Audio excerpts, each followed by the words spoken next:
आज की बात। स्वागत। चूंकि ये वक्त है तथागत बुद्ध के वचनों को, उनकी बात को समझने और समझाने का, तो इस कड़ी में हम समझने का प्रयास करेंगे कि तथागत बुद्ध के पास कई ऐसे लोग जाया करते थे और आया करते थे कि वे शंकाओं के साथ आते थे और उसका निरसन, उसका समाधान पाकर वे वहाँ से जाते थे। कोई जिज्ञासाएं लेकर आते थे, उन जिज्ञासाओं का समाधान तथागत से कराते थे। कई बार ऐसा होता था कि तथागत की बात को समझने के लिए उनके प्रवचनों को भी सुनते थे और वहाँ से अपने लिए कोई खास मार्गदर्शन लेकर वे चले जाते थे। लेकिन इन सारे जिज्ञासाओं में, सारे प्रश्नों में कुछ प्रश्न ऐसे भी रहे कि जो बड़े टेढ़े प्रश्न रहे। टेढ़े प्रश्न का मतलब ऐसा हुआ कि तथागत इसका क्या उत्तर देंगे। मतलब उत्तर देने, प्रश्न पूछने वाला पहले से उत्तर जानकर तथागत के पास पहुंचा है और फिर वो तथागत से प्रश्न कर रहा है और अपेक्षा कर रहा है कि तथागत इसका क्या उत्तर देंगे। यदि ऐसा उत्तर देंगे तो फिर ये प्रश्न पूछूंगा, और फिर वैसा उत्तर देंगे तो उनसे ये प्रश्न पूछूंगा। तो इस तरह से सोच समझकर इस तरह एक अभय राजकुमार ये तथागत के पास पहुँचे।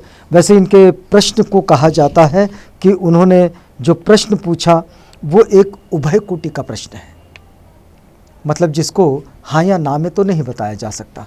तो इस ऐसे एक प्रश्न को लेकर अभय राजकुमार तथागत के पास पहुँचे हैं। लोग कई प्रश्नों को लेकर पहुँचे, अभय राजकुमार ये जानने के लिए पहुँचे कि क्या तथागत कभी कठोर नहीं बोलते? क्या तथागत कभी किसी को डांटते नहीं?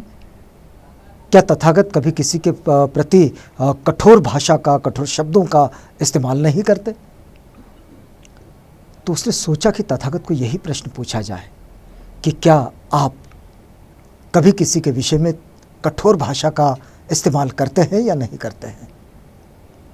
और पहले से सोच लिया कि यदि तथागत कहेंगे कि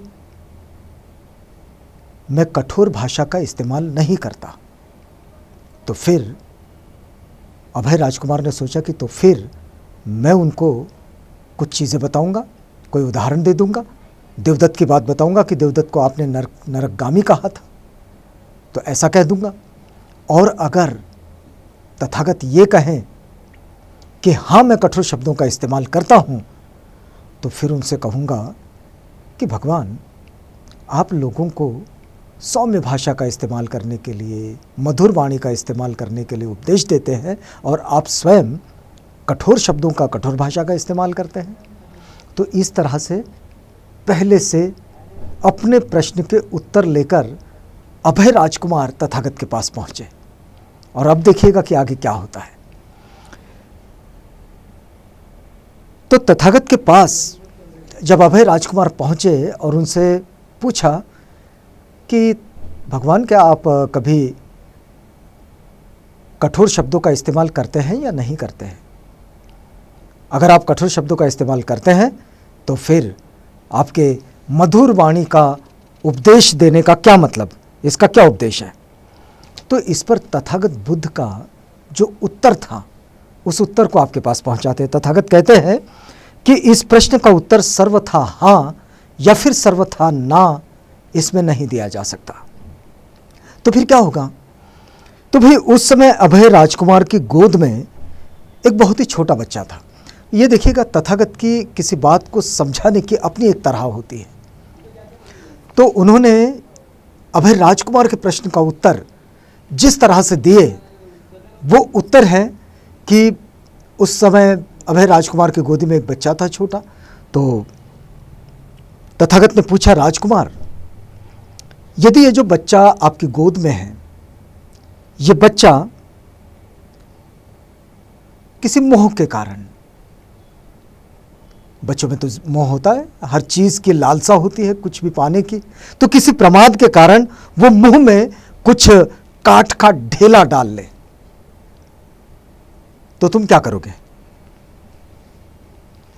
तथागत ने अभय राजकुमार से ही पूछ लिया कि भाई ये जो बच्चा तुम्हारी गोद में है, या ये तुम्हारे लाड प्यार के कारण या फिर उसके अपने स्वयं के किसी मोह के कारण, किसी जिज्ञासा के कारण, किसी लालसा के कारण अगर वो काठ का ढेला उठाएं और अपने मुंह में डाल ले तो तुम क्या करोगे?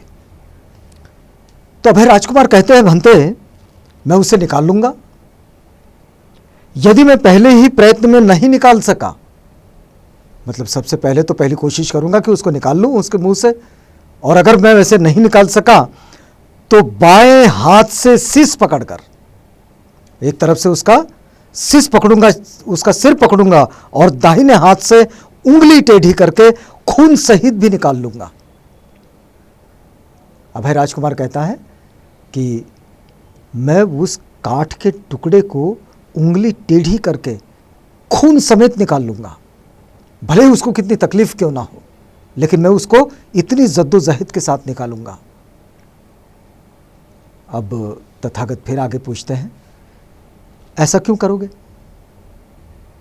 तो अभय राजकुमार कहता है, क्योंकि मेरे मन में राजकुमार के प्रति अनुकंपा है।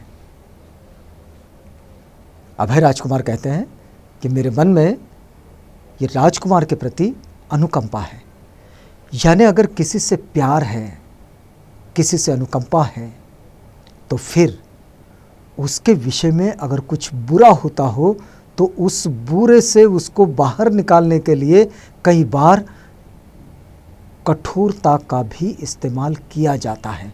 तथागत इस बात से यह समझाने की कोशिश कर रहे हैं। तो अभय राजकुमार के प्रश्न का उत्तर तथागत ने सीधे सीधे नहीं दिया, अभय राजकुमार को एक दूसरे प्रश्न के साथ समझाकर बताए। यह होती है उपदेशक की जो खासियत होती है ना, वो कि हर एक को उसकी भाषा में उसकी समझ के अनुसार समझाएं, और चीज़ें जब उदाहरण के साथ समझाई जाती हैं तो बहुत अच्छी तरह से समझ में आती हैं। तथागत बुद्ध ने यहाँ इसी स्टाइल का, इसी उक्ति का इस्तेमाल किए और इसके द्वारा ही समझाए। तो ये अभय राजकुमार को समझ में आया। अभय राजकुमार जब ये कहते हैं कि भाई मेरे मन में अनुकंपा है, इसलिए मैं ये राजकुमार ने जो काठ का ढेला निगल लिया है, इसे मैं पहले तो सामान्य रूप से निकालने की कोशिश करूंगा, अगर लेकिन वो नहीं निकले तो मैं बाएं हाथ से उसका सिर पकड़ लूंगा और दाहिने हाथ से उंगली टेढ़ी करके उसके मुंह से उस काठ के ढेले को निकाल लूंगा, चाहे खून ही क्यों ना निकल आए। और ऐसा मैं इसलिए करूंगा, अभय राजकुमार कहता है, क्योंकि मेरे मन में राजकुमार के प्रति अनुकंपा है। फिर तथागत कहते हैं, राजकुमार बिल्कुल ठीक इसी तरह से, राजकुमार बिल्कुल ठीक इसी तरह से तथागत जिस वचन को जानते हैं कि ये मिथ्या है, तथागत अगर किस बात को जानते हैं कि ये झूठ है, ये गलत है, ये मिथ्या है, ये भ्रम है, ये धोखा है, अनर्थकारी है तथा दूसरों को अप्रिय है, मिथ्या है, अनर्थकारी है, अप्रिय है, तथागत उसे कभी नहीं बोलते। जो अप्रिय है, जो अनर्थकारी है, उसे तथागत कभी नहीं बोलते। यदि कोई ये भी कहे कि भाई तथागत ने कुछ कठोर शब्दों का इस्तेमाल किया है, तब भी तथागत अनर्थकारी कभी नहीं बोलते, तब भी जो अप्रिय है वो कभी नहीं बोलते।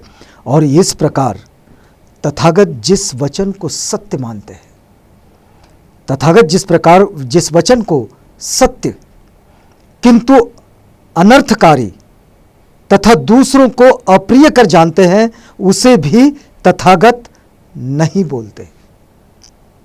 कोई वचन हो सकता है जो तथागत की दृष्टि में सत्य है, लेकिन वो दूसरों के लिए अनर्थकारी होगा, वो तो दूसरों का अनर्थ करता होगा, उसे तथागत कभी नहीं बोलते। और वे कहते हैं कि तथागत जिस वचन को सत्य, हितकर तथा दूसरों को अप्रिय लगने वाला जानते हैं, उसे कालज्ञ तथागत कभी बोलते भी है, कभी नहीं भी बोलते।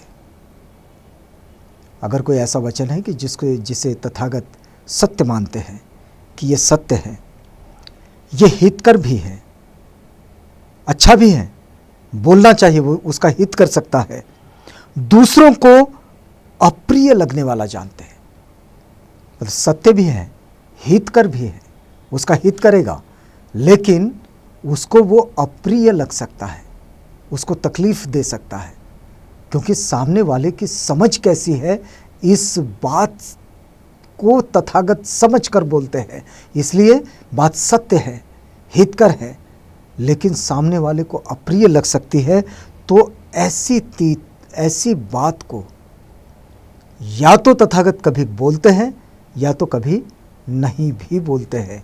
मतलब ये वक्त पर निर्भर करता है कि कौन से वक्त पर कौन सी बात कही जा रही है।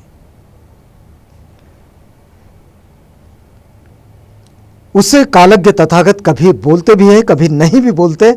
ऐसा किस लिए? ऐसा इसलिए राजकुमार कि तथागत के मन में प्राणियों के लिए अनुकंपा है। तथागत के मन में प्राणियों के लिए अनुकंपा है, और इसलिए तथागत वो ही चीजें बोलते हैं जो चीजें सबके लिए हितकर है। इसलिए उनकी वाणी को बहुत लोगों के हित की और बहुत लोगों के सुख की कहा जाता है। उनके वचनों को बहुत लोगों के हित के लिए और बहुत लोगों के सुख के लिए कहा जाता है।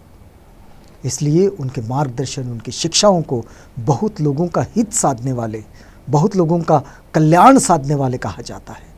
ये जो तथागत की विशेषता है, उनकी खासियत है कि वे भले ही देवदत्त के लिए कठोर शब्दों का इस्तेमाल करते हैं, लेकिन देवदत्त के नुकसान के लिए नहीं, देवदत्त की बुराई के लिए नहीं।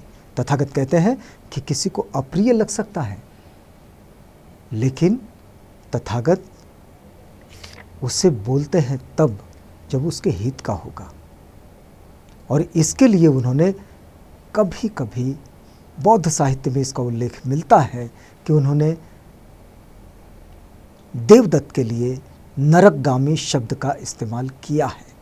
लेकिन इसका मतलब ये नहीं है कि उनके मन में उनके प्रति अनुकंपा नहीं है।